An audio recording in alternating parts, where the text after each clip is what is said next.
আন্দোলন চরমনায় জেলা সভাপতি এসেছে, ওনারে জিজ্ঞাসা করেন 20 কত হলে হয়, উনি বলবে যে 12 আর 8 হলে 20 হয়। সবারটা ঠিক আছে না ভুল? সবারটা ঠিক আছে। আমাদের টার্গেট কি বলেন না কেন? সুতরাং এদেশে 73টা দলের 46টা দল এদেশে হুজুরদের, কোনো অসুবিধা নেই, আরো 100টা হোক, কিন্তু সবার টার্গেট কি?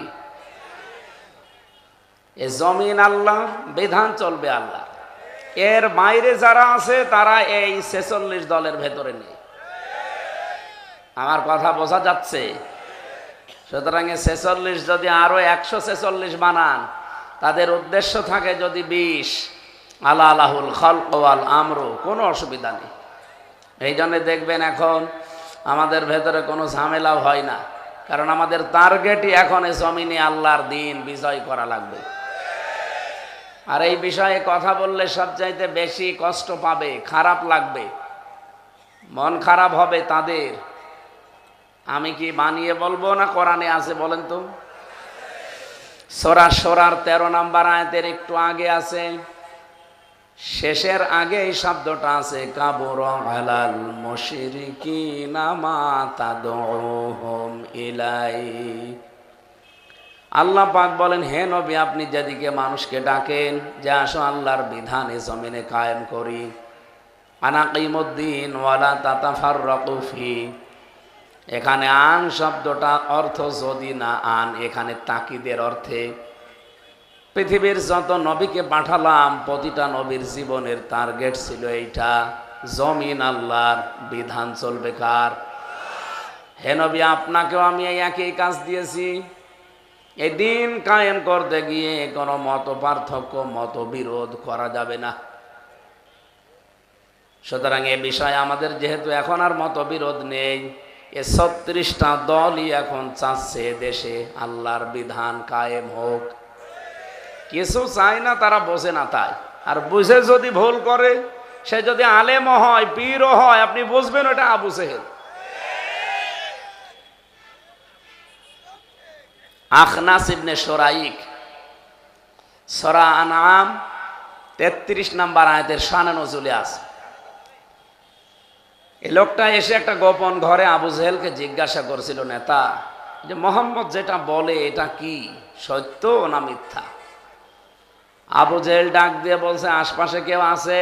বলছে না, ও যা বলে সব সত্য কথা, কারণ মোহাম্মদ জীবনে কোনোদিন আজ পর্যন্ত মিথ্যা বলেনি। নবীজিকে তারা পাগল উপাধি দিয়েছে, কবি দিয়েছে, গণক দিয়েছে, জাদুকর দিয়েছে, কিন্তু কোনোদিন নবীজিকে তারা মিথ্যাবাদী বলতে পারে নাই। আখনাস ডাক দিয়ে বলছে, নেতা কি বললেন? মোহাম্মদ যদি সব সত্য কথা বলে আপনি মানেন না কেন? ওই দিন আবু জেহেল বলেছিল, এই কারণেই তো তুই কর্মী আর আমি নেতা। ও যা বলে সবগুলো যদি আমি মেনে নেই তো আমার চেয়ার থাকে। বলেন তো আবু জেহেল কি বুঝে শুনে বিরোধিতা করেছিল না না বুঝে? আরো আসতে বলেন। আজ এই বাংলাদেশের দিন কায়েম হোক আমরা সবাই চাই, কিন্তু কিছু আলেম নামে দালাল দেখছি তারা চাচ্ছে না। অনেক পীর নামে কলঙ্ক তারা চাচ্ছে না। তার মানে বুঝতে হবে এগুলো ডিজিটাল আবু জেহেল। এবার আপনি যান, কার কাছে ফতোয়া জিজ্ঞাসা করবেন করে। আল্লাহ বলছেন এ বিষয়ে কোনো মত পার্থক্য, মতবিরোধ করা যাবে না। দলাদলি, ফতোয়াবাজি সব এখানে বাদ। এই জায়গায় অন্তত একমত হওয়া লাগবে যে জমিন যার, বিধান তার। কাবুরা আলাল মুশরিকিনা মা তাদউহুম ইলাই, এ কথা বলতে গেলে সবচাইতে বেশি খারাপ লাগবে, মন খারাপ হবে, কষ্ট পাবে তারা যারা মুশরিক। ও চুয়াডাঙ্গাবাসী, এটা রেকর্ড হচ্ছে, সারা পৃথিবীতে চলছে এখন লাইভ। এই না, এত উঠাউঠি করে কারা? এই ছেলে, সামনে বসে আবার চলে যান, মানে যান, তাড়াতাড়ি যান। এখানে যারা বসেছেন সামনে ওঠা যাবে না ভাই, এটা ক্লাস চলছে। আমি গতানুগতিক কথা বলি না, কথা বললে ওখান থেকে একটা শিক্ষা নিয়ে আসি। এদিকে তাকান।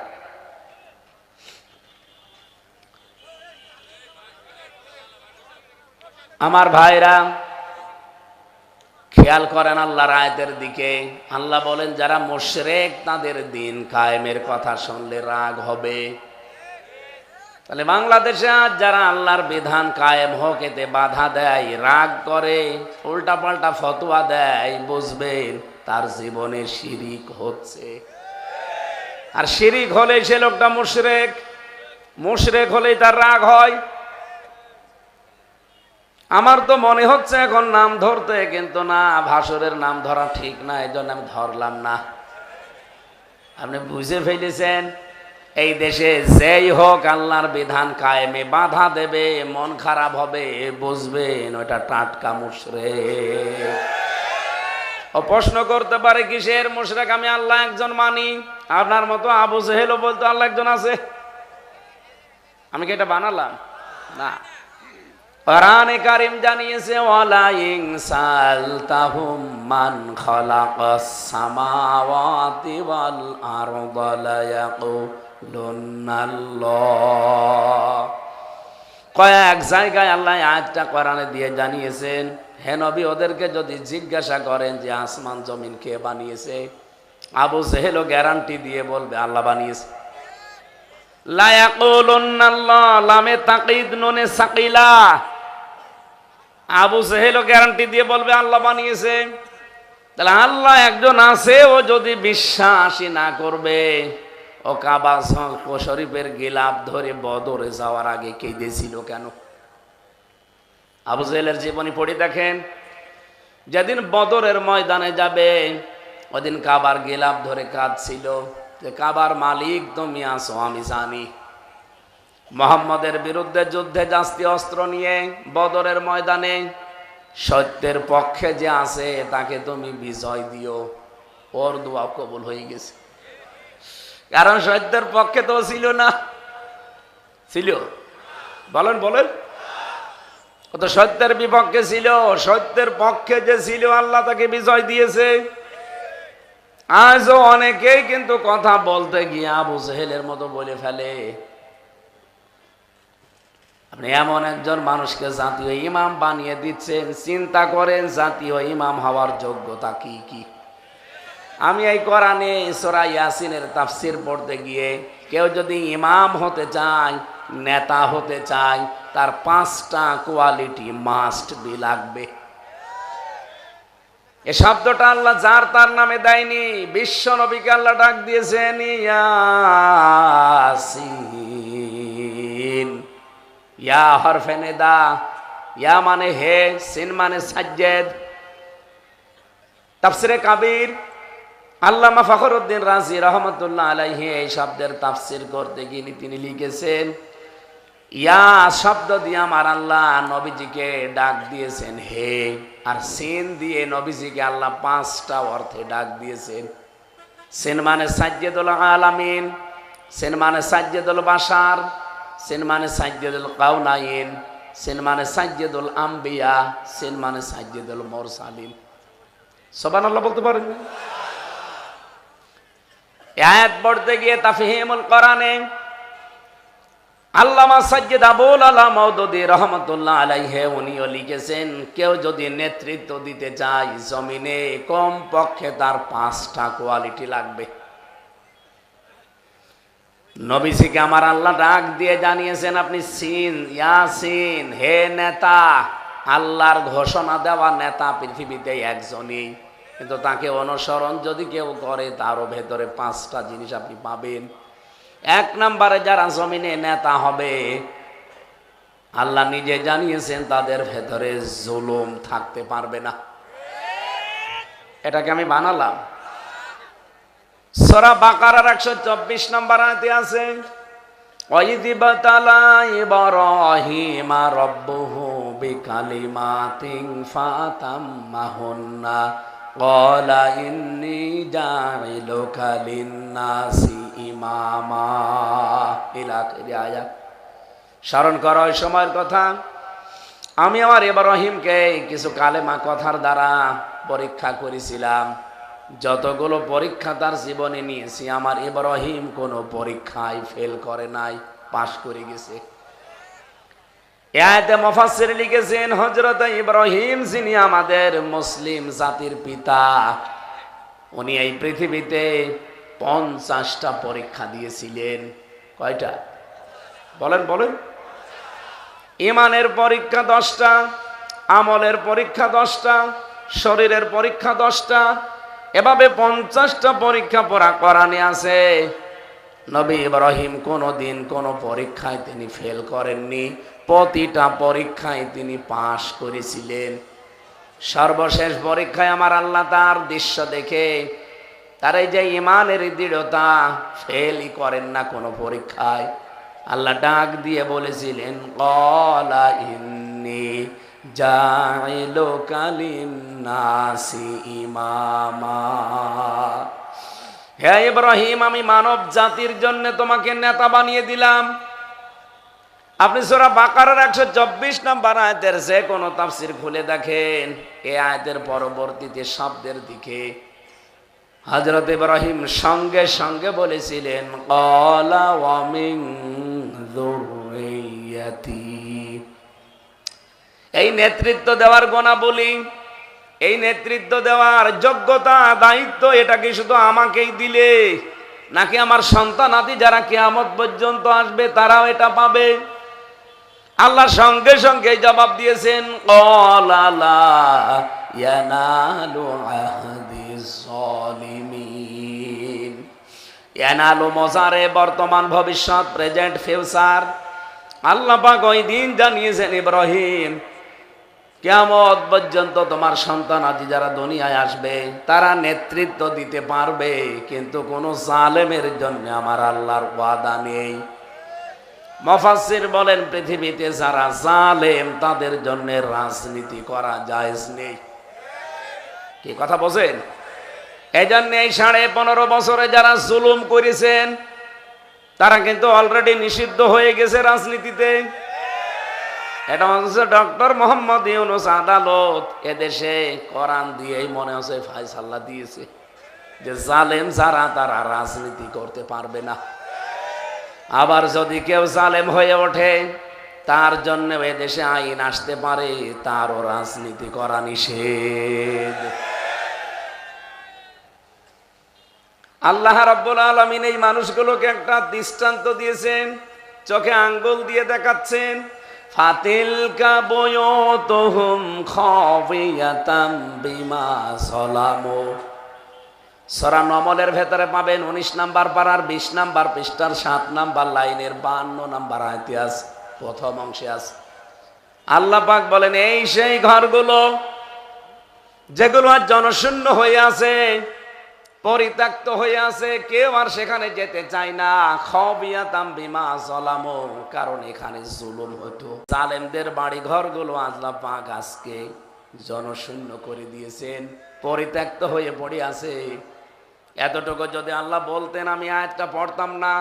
এর পরেরটা আমাদের জন্যে, আয়াতটা যে কত বাস্তব। আল্লাহ বুয়ুত না দিয়ে, বাইতুন না দিয়ে বুয়ুত বহু বচন দিয়েছেন। আমি আয়াতটা 2024 সালের আগস্টের 5 তারিখে বিকাল বেলা মিলাচ্ছিলাম, আমি দেখি আয়াতটা খাপের খাপ এদেশে মিলে গেছে। বিকাল 5টা বাজতে বাজতে এদেশে আমার মনে হয় কোন জালেমের কোন চিহ্ন জনগণ রাখে নাই। এই কথা বলেন না কেন? কুষ্টিয়ার হানিফ সাহেবের বাড়ির দিকে তাকান, পরিত্যক্ত হয়ে আছে এখনো। আপনাদের এইটার দিকেও তাকান, পরিত্যক্ত হয়ে আছে, কেউ যায় না সেখানে। কেউ যদি যায় ও প্রসাব করার জন্য। আবু জেহেলের বাড়ির দিকে তাকিয়েছেন, বাদশার বাড়ি ছিল, অথচ সেটা এখন আন্তর্জাতিক টয়লেট। আমি একবার হজে গিয়ে 7 পাক দেওয়ার পরে ক্লান্ত হয়ে গেছি, ওপরে গেলাম। আমি তো আর জানি না ওটা আবু জেহেলের বাড়ি। ওপরে যাওয়ার সঙ্গে সঙ্গে দেখি পেটে ব্যথা। এক পুলিশকে ডাক দিয়ে বললাম যে ভাই এতক্ষণ তো ভালোই ছিলাম, হঠাৎ আমার পেটে ব্যথা করছে।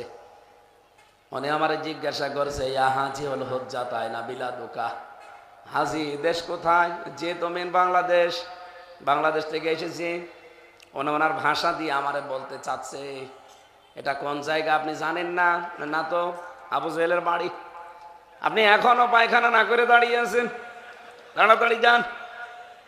পায়খানা করে দেখি আমার পেটের ব্যথা ভালো হয়ে গেছে। আল্লাহ যেন আমারে জানাতে চাচ্ছে, হামজা এত টাকা খরচ করে আসলে আরে শয়তানের বাড়িতে পায়খানা না করে চলে যাবা, তাড়াতাড়ি করো। আপনি দেখেন তো জালেমদের কোন জায়গা এখন ঠিক আছে কিনা, কি অবস্থা হয়েছে। আল্লাহ বলেন, এতটুকু যদি বলতাম আমি তোমাদেরকে শোনাতাম না। আমি তো মাঝে মাঝে আয়াতটা নিয়ে ভাবি, আল্লাহ ভাঙলো কে জালেমদের বাড়ি ঘরগুলো? কোরআনে কারিম জবাব দিয়েছে সূরা আনআম 7 নাম্বার পারা 12 নাম্বার পৃষ্ঠা 3 নাম্বার লাইনের 45 নাম্বার আয়াতে আছে, প্রথম অংশে আছে, ফাকুতিআ দাবিরুল কওমিল্লাযিনা যালামু। আল্লাহ পাক বলেন, জালেমদের বাড়ি ঘর, জালেমদের শিকড় কেটে ফেলা হয়ে গেছে। কেটেছে কে? না না, আপনারা শুনছেন, এখানে আলেম বসে আছে না? কতিয়া এটা মজহুল, এর ফাইল বা কর্তা জানা নেই। বলেন তো, সারা দেশে জালেমরা যেখানে যেখানে টর্চার করেছে, এই জায়গাগুলো যে মাটির সাথে মিশে গেল, শিকড় পর্যন্ত আজ নেই। ভেঙেছে কে? আবার বলে আল্লাহ, ফাইলই জানা নেই, কর্তা জানা নেই, কে ভেঙেছে কেউ জানে না। হানিফ সাহেব যদি জীবনে কোনোদিন ফিরে আসে আর বাড়ি ভাঙার মামলা দেয়, একজনও খুঁজে পাবে না, কারণ কেউ জানে না ভেঙেছে কে। এই যে বলছিলাম, এর পরের অংশটা আমার জন্য, আমাদের জন্য। এবার শোনেন, ইন্না ফি যালিকা লাআয়াতাল লিকাওমিন ইয়ালামুন। আল্লাহ বলেন, অবশ্যই, ইন্না আবার মাঝে আবার লাম দিয়েছেন, অবশ্যই এর ভেতরে শিক্ষা আছে যারা জ্ঞানী তাদের জন্য। সুতরাং আমরা যেহেতু জ্ঞানী মানুষ, আমাদের শিক্ষা নেওয়া দরকার। জালেমদের এত বড় শিকড় যেখানে কেটে ফেলা হয়ে গেছে, নব্য জালেম যদি কেউ হতে চায়, তার শিকড়ও থাকবে না। এখানে নেতা হতে হলে প্রথম গুণ, জুলুম মুক্ত হওয়া লাগবে আপনাকে। জীবনে যদি জুলুম থাকে, আপনার জন্য নেতৃত্ব দেওয়া জায়েজ নেই। এ ফতোয়া কার? শুধু আজকের জন্যে? ইয়ানালু মোজারে, বর্তমান ভবিষ্যৎ, মানে কিয়ামত পর্যন্ত।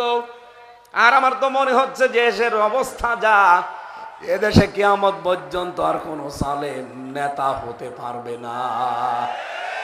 যেই গজাবে, জনগণ আবার তাকে 33 নাম্বার করে দেবে। 32 নাম্বার কয় নাম্বার হয়েছে? 33।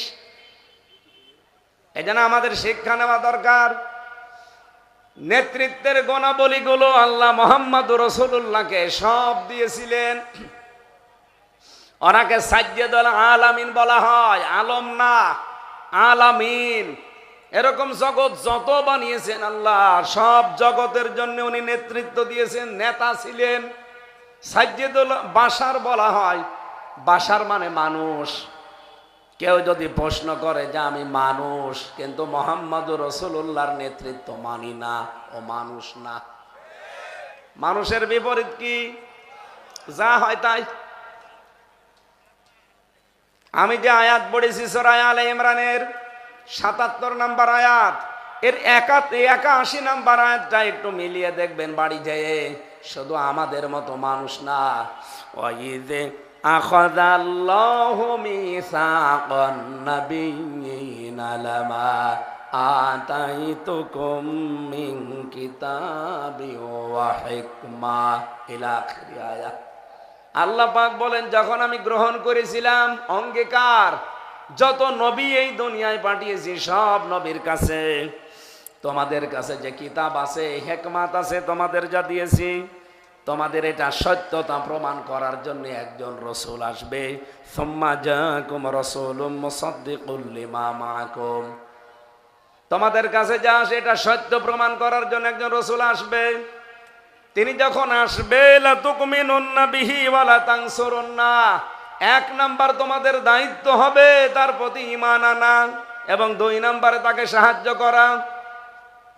আল্লাহ এতটুকু শেষ করেননি, এর পরেরটা দেখেন, ক্বালা আ'আকরারতুম ওয়া আখাযতুম আলা যালিকুম ইসরি, ক্বালু আ'আকরারনা, ক্বালা ফাশহাদু ওয়া আনা মা'আকুম মিনাশ শাহিদিন।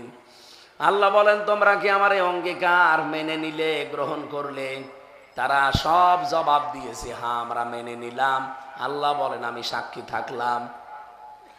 চুয়াডাঙ্গাবাসী, আয়াতটা পড়লে আমার এখন আফসোস লাগে এই বাংলাদেশের দিকে তাকিয়ে।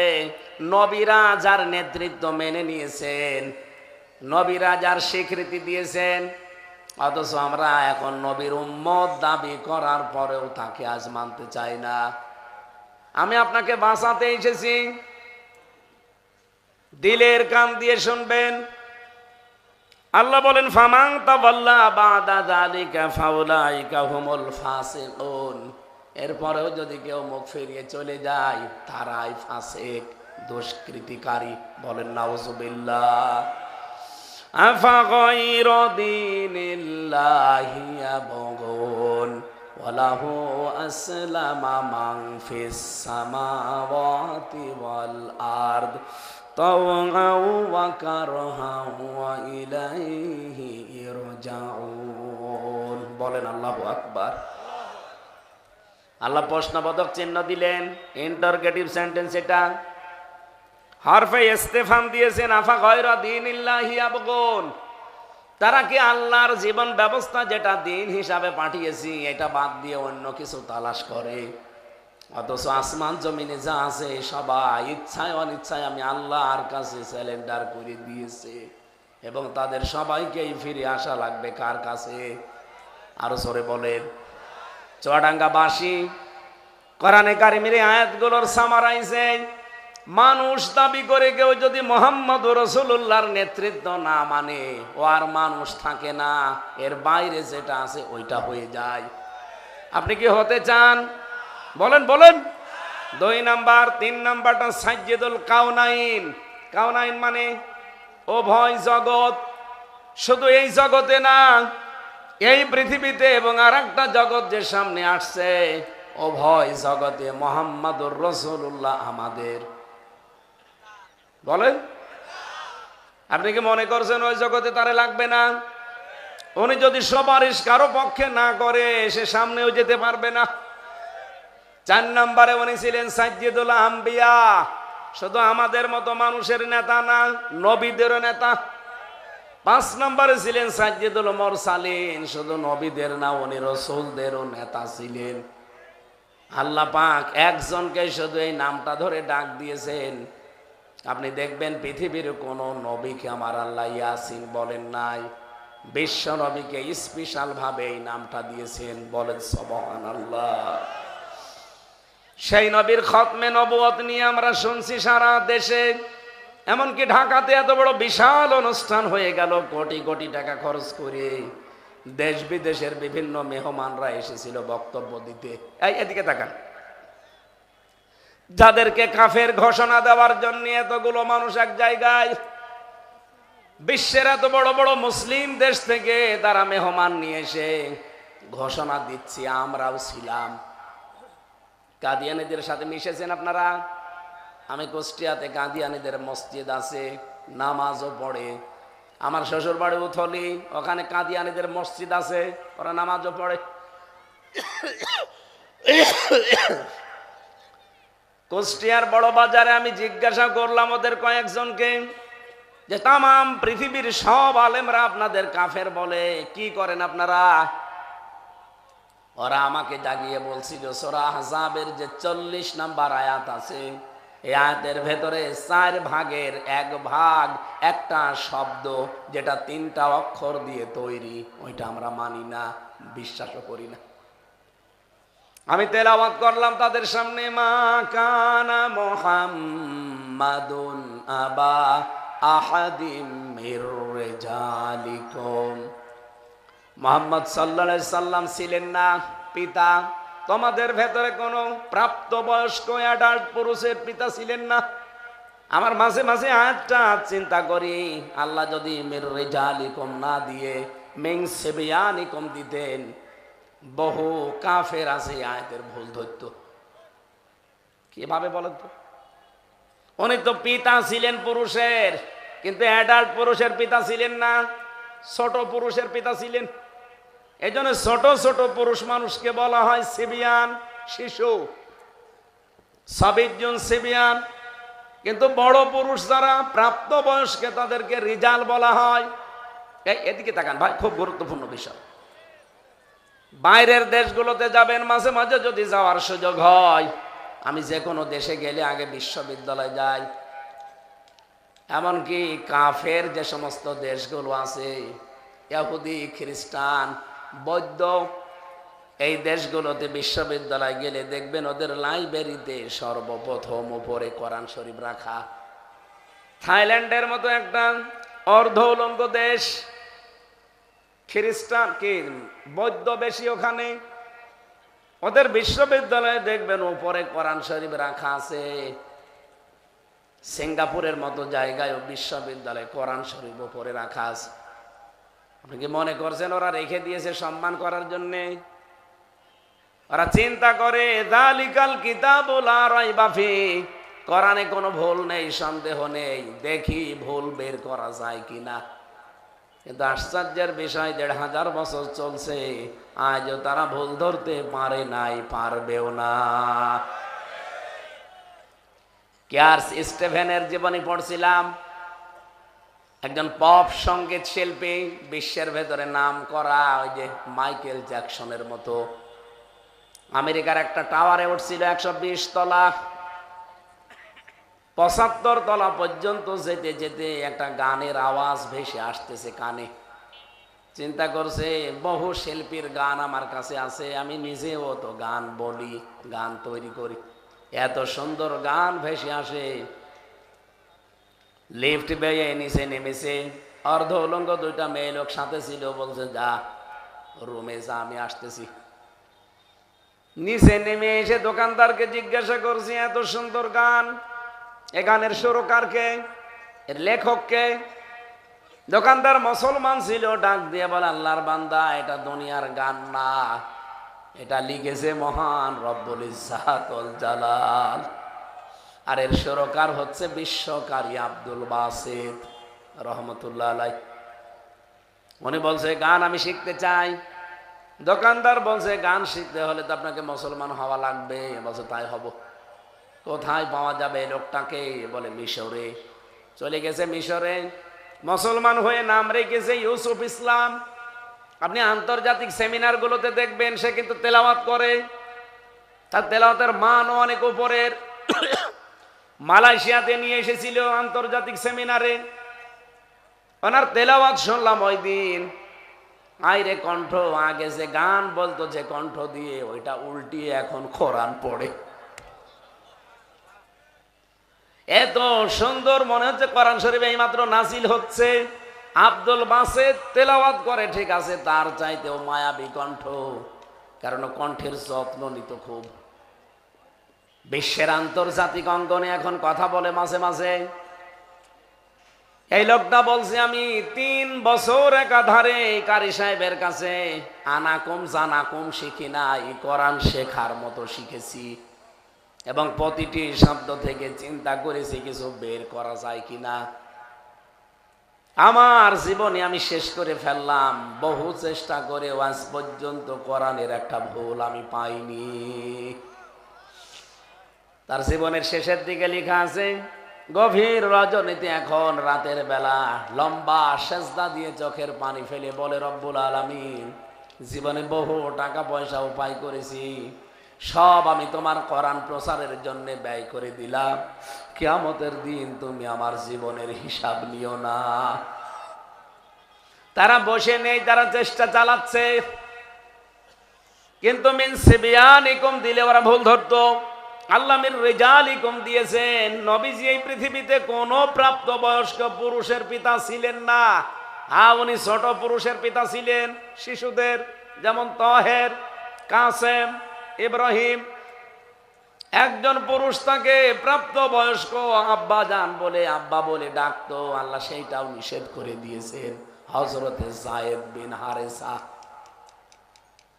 আমার প্রশ্ন হচ্ছে, নবীজির মতো এত বড় মহান মানুষকে পিতা বলা যদি জায়েজ না হয়, বাংলাদেশে অনেক মানুষ এমন আছে যার বাবার অভাব নেই। আমি নিচে নামলাম না। কত মানুষ যারে দেখে তারই বাবা বলে, ন্যাংটা ন্যাংটা বাবা। কত বাবা বের হয়েছে, আপনি লিস্ট করেন এদেশে বাবার অভাব আছে। এক কথা বলে দেখেন, বলেন তো বাবা বেশি হওয়া ভালো না খারাপ? যার বাবা যত বেশি তার জন্ম না। নিজের বাবাকে বাবা বলে ডাকে না, কোন জায়গা থেকে কোন পাগল ছাগল বের হয় ওর পেছনে ছোটে। আশা করছি আপনারা জ্ঞানী মানুষ বুঝেছেন, নিজের বাবা বাদ দিয়ে অন্য কাউকে কোন ছুটবেন না। এই শীতের সময় এখন চলছে, নিজের বাবাকে কোনোদিন একটা কম্বলও কিনে দেয় না। অথচ কোন দেশে কোন বাবা বেরিয়েছে চলে যাচ্ছে গরু ছাগল নিয়ে। আল্লাহ বলেন মির রিজালিকুম, উনি প্রাপ্তবয়স্ক পুরুষের পিতা না। আলাকির রাসূল আল্লাহ, কিন্তু উনি রাসূল, আল্লাহর রাসূল। কাদিয়ানের যে ৮-১০ জন মুসল্লি যারা নামাজ পড়ছে তাদের সাথে বললাম কি বলছে, আমরা মানি মা কানা মুহাম্মদ আবা আহাদিম মির রিজালিকুম ওয়ালাকির রাসূল আল্লাহ, সব আমরা মানি, বিশ্বাসও করি, কিন্তু খাতামান নাবিয়্যিন এটা মানি না। উনি শেষ নবী এটা আমরা মানিও না, বিশ্বাসও করি না, কারণ শেষ নবী হচ্ছে গোলাম আহমদ কাদিয়ানী। ও বাংলার মুসলমানেরা বলেন তো, কাদিয়ানীরা কোরআনে কারিমের ৬৬৬৬টি আয়াত অস্বীকার করে? বলেন বলেন। মাত্র এক আয়াতের একটা শব্দ খতাম। অথচ এই বাংলাদেশ কোরআনের বিধান দিয়ে চলুক এটা যারা চায় না, তারা ৯১৮টা আয়াত অস্বীকার করে। কাফের তো এরা না, এরা কাফেরের বাপ। আপনি যার কাছে কাফের ফতোয়া নেওয়ার জন্যে, কাফের যাদেরকে ঘোষণা দেওয়ার জন্যে, লিখিত নেওয়ার জন্যে আপনি আহ্বান জানাচ্ছেন, দাবি জানাচ্ছেন, ধর্ণা দিচ্ছেন, যাদের কাছে জানাচ্ছেন তারা তো আরো বড় কাফের। কথা বলেন না কেন? যেই কলম দিয়ে কাফের ঘোষণা দেওয়া হবে, লিখা হবে কাদিয়ানীদের, এবার বাংলাদেশের মুসলমানেরা ওই কলমের মালিক হতে চায়। এই চান না আপনারা? কারা কারা চান দেখি?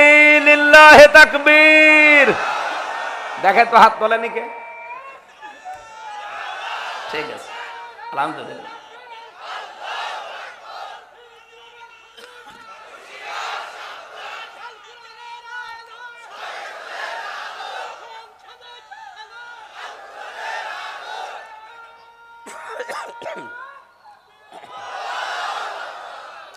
হ্যাঁ, এইটাই ফাইনাল কথা। আগামী থেকে আর কারো কাছে ধর্ণা দেওয়া লাগবে না। আর পরিবেশও আল্লাহ তৈরি করে দিয়েছে। আমরা অনেককে চেষ্টা চালাচ্ছিলাম যে আপনারা বলেন, রাষ্ট্রীয় ক্ষমতায় গেলে আপনারা লিখিত দেবেন, তারা এদিকে ওদিক ঘুরে গেছে। সেটা আইনের ব্যাপার, আরো মায়ের পেশ আছে। কিন্তু আমার মনে হয় যারা মুসলিম, কোরআনের এই শব্দটা যারা মানে না, তারা অলরেডি ওই দিন ঘোষণা দিয়েছে, আমরা যদি যেতে পারি কাদিয়ানীদের অমুসলিম ঘোষণা আমরা করব রাষ্ট্রীয়ভাবে। কথা বলেন না কেন? তারা করতে চায় না কেন? কারণ তারা জানে এরা মাত্র একটা শব্দ মানে না, আর আমরা শরিয়া আইনে বিশ্বাস করি না, তার মানে আমরা ৯১৮টা আয়াত মানি না। আমরা তো ওদের বাপ, আমি কোন কারণে ওদের কাফের ঘোষণা দেব? ওদের দেওয়ার আগে আমারে ঘোষণা আগে দেব। আমি আশা করছি কথা আপনারা বুঝেছেন। না বোঝার ভান করে আছেন কে? হাত তোলেন তো। আপনি বোঝেননি, এদিকে আসেন। কানের নিচে এমন জোরে দুইটা দেব আপনি বুঝতে পারবেন। আপনি এখনো বোঝেননি। চুয়াডাঙ্গা বাস করা আপনার ঠিক না, জেলা শহরে থাকেন আর বোঝেন না মানে। এবার কি আর এই কলমের যারা মালিক তাদের কাছে কি ধর্ণা দেওয়া লাগবে না কলমের মালিক হওয়া লাগবে? এই 54 বছর আমরা ইসলামকে শুধু অনুরোধের জায়গায় রেখেছি, এবার আদেশের জায়গায় নিয়ে যাবো ইনশাআল্লাহ। আর সেই পরিবেশও আমার মনে হয় আল্লাহ এখন তৈরি করে অলরেডি দিয়েছে, বাকিটা আমাদের একটু চেষ্টা করা লাগবে। ইন্নাল্লাহা লা ইউগায়্যিরু মা বিকাওমিন হাত্তা ইউগায়্যিরু মা বিআনফুসিহিম। আল্লাহ বলেন কোন জাতির ভাগ্য আমি পরিবর্তন করি না যতক্ষণ তারা নিজেদের ভাগ্য পরিবর্তনের চেষ্টা না করে। আল্লাহ তো করে দিতে চাই, আমাদের চেষ্টাটা আল্লাহ দেখবে। এই চেষ্টাও যদি আপনি ভুলে যান, না করেন, গাফেলতি করেন, আল্লাহর কি দোষ আছে? আরো জোরে বলেন। আমরা যেমন সুন্নাত পালন করে নবীজির, আল্লাহরও সুন্নাত আছে। আমি কোরআনে কারিমে আল্লাহর অনেকগুলো সুন্নাত পেয়েছি। আল্লাহ পাক বলেন আমার নিয়ম নীতি, আমার সুন্নাত হচ্ছে জমিনে যারা জুলুম অত্যাচার নির্যাতনের শিকার হয় তাদেরকে আমি রাষ্ট্রীয় ক্ষমতা দিয়ে দেই। এটা আমি বানালাম। সূরা কাসাসের 6 নম্বর আয়াতে আল্লাহ দিয়েছেন অনুমাক্কিনা লাহুম ফিল আরদি ওয়া নুরিয়া ফিরআউনা ওয়া হামানা ওয়া জুনুদাহুমা মিনহুম মা কানু ইয়াহযারুন। আল্লাহ বলেন আমি জমিনে তাদের শাসন ক্ষমতা দেব। এখানে ফাইল কে? কর্তা। ফাইল কে? আল্লাহ বলেন আমি দেব তাদেরকে, আমি জমিনের শাসন ক্ষমতা দেব। কেন দেব জানো? ফেরাউনকে আমি দেখাবো। দেখাবে কে? আরো জোরে বলে। এদেশের ইসলামপন্থী যারা এরা এবার দেখাবে না, এবার সরাসরি দেখাবে আল্লাহ নিজে। অনুরিয়া ফিরআউনা হামানা, আমি ফেরাউনকে দেখাবো, হামানকে দেখাবো। ও জুনুদাহুমা, তাদের সৈন্যবাহিনীদেরকে দেখাবো। মিনহুম মা কানু ইয়াহযারুন, যাদের ব্যাপারে সবচাইতে বেশি তারা ভয় পেত, আশঙ্কা করত, আমি আল্লাহ তাদেরকে জমিনের ক্ষমতা দিয়ে দেখাবো। প্রশ্ন আসতে পারে ফেরাউন তো এখন দুনিয়ায় নেই, আছে, পুরুষটা নেই, মহিলা আছে। এক কথা বলে না কেন? যেটা ছিল ওটা আর এক ফেরাউন। এটা জীবিত মানুষকে 8 বছর একটা মাটির নিচে ঘরের ভেতরে বন্দি করে রাখে, এটা ফেরাউনও রাখে নাই। আপনি ফেরাউনের জীবনী পড়েন, আয়না ঘরের দৃশ্য যে তোমার কাছ থেকে দেখা, আমি নিজেও ছিলাম কয়েকদিন, আমি জানি যে কঠিন জায়গা এটা। বিদেশে এক সাংবাদিককে বলেছিলেন অ্যাডভোকেট তাজুল ইসলাম যে আপনি শুধু এই ঘরের ভেতরে 2 দিন থাকবেন। উনি মাত্র 2 ঘন্টা থাকার পরে বের হয়ে বলছে এখানে কোনো মানুষের থাকা সম্ভব না। অথচ ওই রকম জায়গায় ব্যারিস্টার আরমান 8 বছর ছিল, আমান আজমি ভাই 10 বছর ছিল ওই রকম জায়গায়। আমার জীবন থেকে ওই রকম জায়গা 10 দিন কেটেছে, কিন্তু আমারটা মিনি, ওনারা ছিল বিগটাই। আমি তো দেখেছি জায়গাটা কত মারাত্মক। এমনিতে ভয় মরে যাবেন, চারিদিকে অন্ধকার, নিজের শরীরও দেখা যায় না এমন অন্ধকার, দিন কখন রাত কখন কেউ জানে না। এমনকি মাটির নিচে হওয়ার কারণে কোনো আওয়াজও উপরে পৌঁছায় না। আপনাকে যদি সারা রাত ধরে পিটায়, যতই চিল্লা পাল্লা করেন, কোনো আওয়াজ উপরে আসবে না। আমি তো মাঝে মাঝে চিল্লানোর আওয়াজ শুনতাম, পরবর্তীতে যখন আওয়াজ বন্ধ হয়ে যেত জিজ্ঞাসা করতাম কি হয়েছে। কেউ কেউ জবাব দিত ভাই আমার আঙ্গুল আর পায়ের নখ সব তুলে নিয়েছে। চট্টগ্রামের একজনকে পেয়েছিলাম ছাত্র দলের, ওরা আমার আগে নিয়ে গেল, ভালো মানুষ, যাওয়ার সময় নিয়ে গেছে, আসার পরে দেখি লাইট জ্বালানোর পর একটা আঙ্গুলও নেই। আমার বলছে হামজা ভাই আপনি প্রস্তুতি নেন, আপনার এবার নিয়ে যাবে। ওদের কাছে একটা মেশিন আছে, এই প্লাসের তো মুখ হয় একটা, ওরা বানানো মেশিন প্লাস 5টা মুখ হাতের সাথে সেট করা। শুধু এখানে লাগিয়ে একটা টিপ দেবে, একবারে নখ সব খুলে চলে আসবে। ওর নাম আব্দুল্লাহ। আমারে বলছে নখগুলো তুলে নিয়ে ছেড়ে দেয়নি, এর ভেতরে ওই যে বাঁস্তা সেলাই করে যে সুই দিয়ে ওইটা ঢুকিয়েছে। ওটা ঢুকিয়েও যদি ছেড়ে দিত তাও তো হইতো না, ওর উপর আবার লবণ দিয়েছে। আমি হযরতে বেলালের জীবনী পড়েছিলাম, হযরতে খাব্বাবের জীবনী পড়েছিলাম, কিন্তু নিজের চোখে এই মানুষগুলোর জীবনী দেখেছি। আমাকে মেশিন দেখিয়েছিল কিন্তু আমার নখ তোলেনি। আমাকে অন্য কায়দায় টর্চার করেছে। আমার মাথার চুল থেকে পায়ের তালু পর্যন্ত একটা ইঞ্চি জায়গা ওই জালেমরা বাদ দেয়নি। আমাকে একটা চেয়ারে দেখিয়েছে, বলছে যে এই চেয়ারে আমরা মানুষকে বসাই, আপনাকেও বসানো হবে।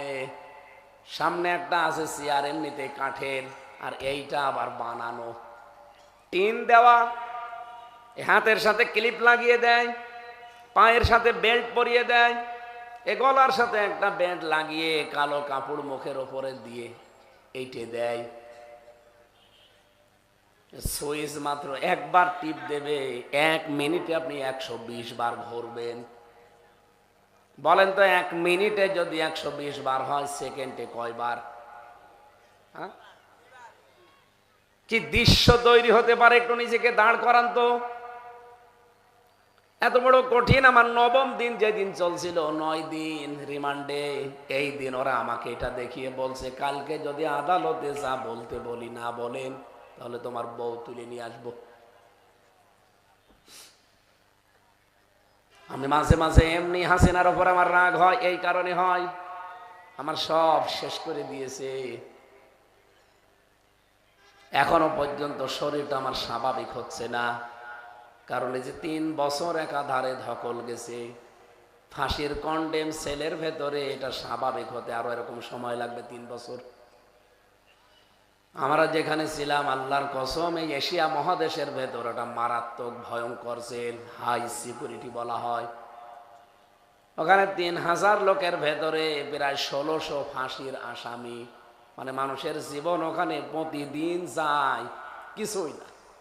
আমার সামনে দিয়ে নিয়ে চলে যাচ্ছে, কি বলে ফাঁসি আজকে।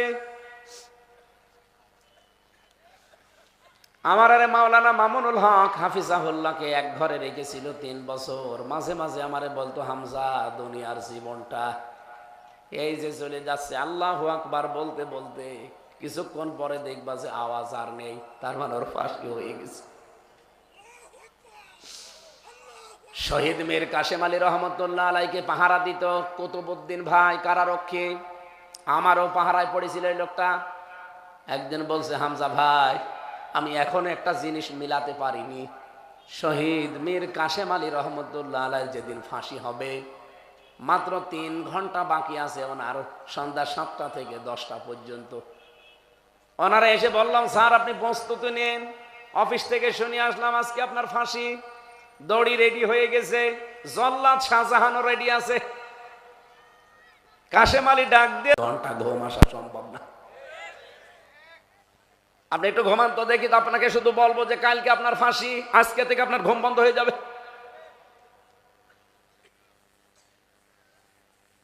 ফেরাউনের জীবনীও পড়েছিলাম। এই লোকটা এত খারাপ ছিল না, ওকে খারাপ বানিয়েছিল ওর মন্ত্রী হামান।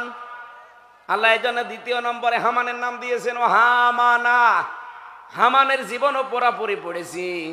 হামান এই লোকটার জীবন চরিত্র পড়তে গিয়ে, শরীর পড়ছিলাম যে ওর শরীর কেমন দেখে, বর্ণনা করতে গিয়ে দেখলাম ওর টাক ছিল। আপনি দেখেন এই দেশে হামান মানকা মন্ত্রী যারা, কামরুল টাক, মোরাদ টাক, এই কামাল মজুমদার টাক, বাকিগুলো টাক আছে অনেক, আমি বললাম না। এগুলো ওকে ফাল দিত, ওকে শুধু পাম দিত, হাওয়া দিত। অজনদা হোমা, আর ওদের সৈন্যবাহিনী হোমা দিয়েছে, তাদের দলীয় সৈন্য এবং প্রশাসনের যে সৈন্য, এই 2 সৈন্যকে আল্লাহ দেখাবে কি সিস্টেম তৈরি করেছিল। মামলায় যিনি দেবে সে ওদের, মামলার আয়ু ওদের, যে লিখবে মামলা সব ওদের, এমনকি মামলার পিপি সরকারি ওদের, যে ম্যাজিস্ট্রেট আপনাকে রিমান্ড দেবে সে ওদের, যে অফিসারগুলো আপনাকে রিমান্ডে টর্চার করবে সে ওদের, যে বিচারপতি রায় দেবে সে ওদের। আপনার কি? আপনার একজন আছে কে? আরে না, আল্লাহ তো আছে। একজন আপনার পক্ষে শুধু এই যে অ্যাডভোকেট রাসেল, ওর কথা শুনলেও চলে, না শুনলেও চলে, কলা গাছ দাঁড়িয়ে থাকে। আর বাকিগুলো জালেমদের সব। আমি তো নিজে এসে হিসাব করে দেখলাম 8টা ধাপে ধাপে সাজানো।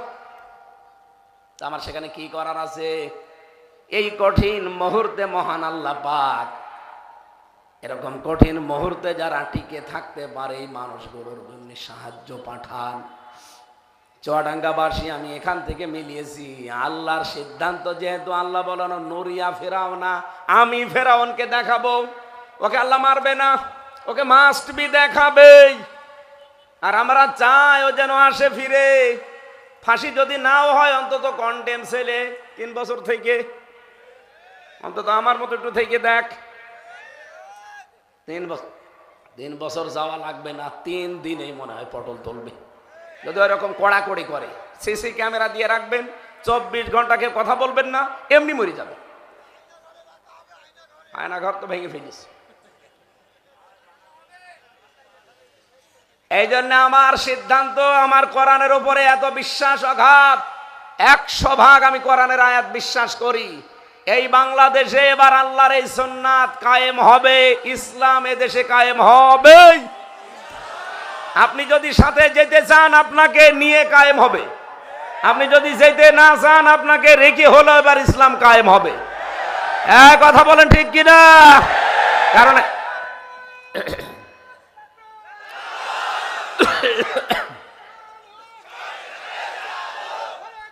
ভাই ঠিক আছে,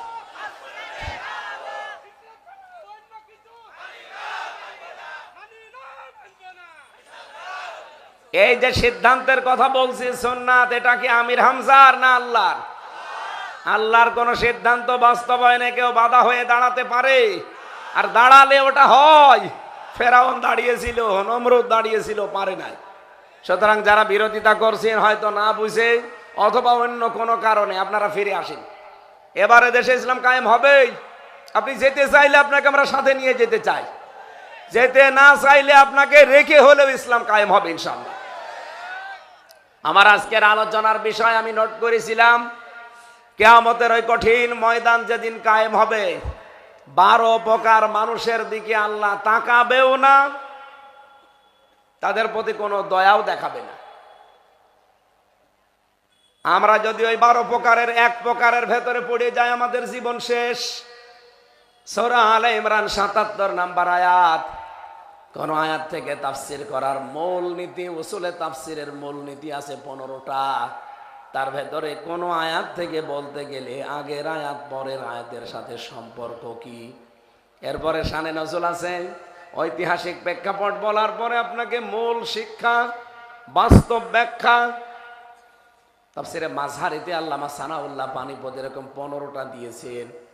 আমরা যেহেতু সব কিছু প্রায় অলরেডি অনেক কিছু বলে ফেলেছি, মূল কথায় চলে যেতে চাই। আর এত গভীর হয়ে গেছে জন্য মূল কথা বলছি।